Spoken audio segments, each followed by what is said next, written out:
of an unprecedented level of income and wealth inequality in America, where 3 people on top own more wealth than the bottom half of American society. That's a real problem. But in addition to that, and what is not talked about very often, is the extraordinary concentration of ownership, which we are seeing in sector after sector after sector, whether it is transportation, whether it's agriculture, whether it's media, whether it's big tech, whatever it may be. And so today we'll be discussing what that concentration of ownership means to you in terms of the kind of bills and costs that you experience, what it means to you as a worker.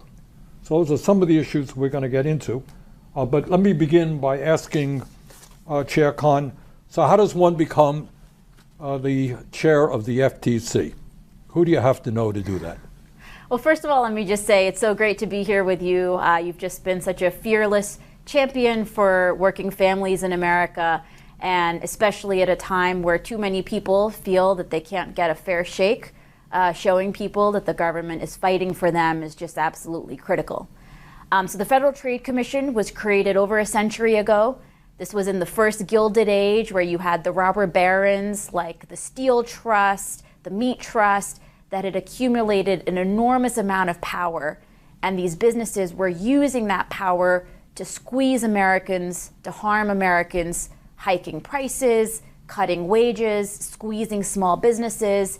And so Congress created the FTC to make sure that there would be a government agency that could fight back against that corporate abuse and protect Americans from monopolization, from tricks in the marketplace, and from business tactics that are unfairly allowing firms to get ahead at the expense of the public. And so we enforce the nation's antitrust laws and the nation's consumer protection laws. All right. What does that mean? You enforce we all have heard the expression antitrust, right? And some of us remember back in the 4th grade, the Sherman antitrust, the Clayton antitrust. So what does all that mean in English? So the essence of it is that Congress decided that competition is better than monopolies. The idea being that if you have choice, if you can choose among companies, be it as a customer, be it as a worker, then those companies have to compete to get your business. And that competition between them incentivizes them to lower their prices, to raise wages, and to generally make products better. In contrast, if you allow companies to merge and eliminate that competition, they know that you're stuck, and they can get away with mistreating you.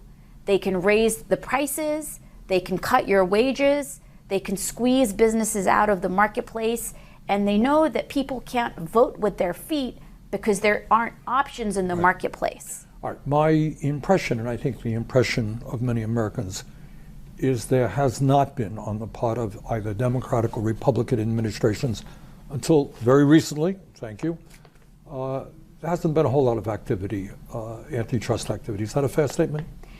There's no doubt that during the Reagan administration, there was a very clear set of policy decisions made that it would be better for government to roll back, to take a very hands-off approach, to allow waves of mergers and acquisitions, to allow markets to consolidate.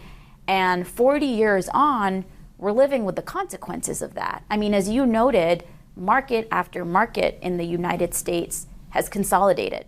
So where 30 years ago you had dozens of companies, now you just have a handful or even one. Right. That's true in areas like airlines, like telecom, across food and agriculture, but even in areas like laundry detergent. If you go to the grocery store, you might see 25 kinds of brands, but in reality, they're just owned by 2 companies. And if you have cable television, and you might have hundreds of channels and think you're hearing 100 different points of view, in fact, they're end up being owned by just a handful of very large media conglomerates, et cetera, et cetera. Correct? That's right. An enormous amount of consolidation of power.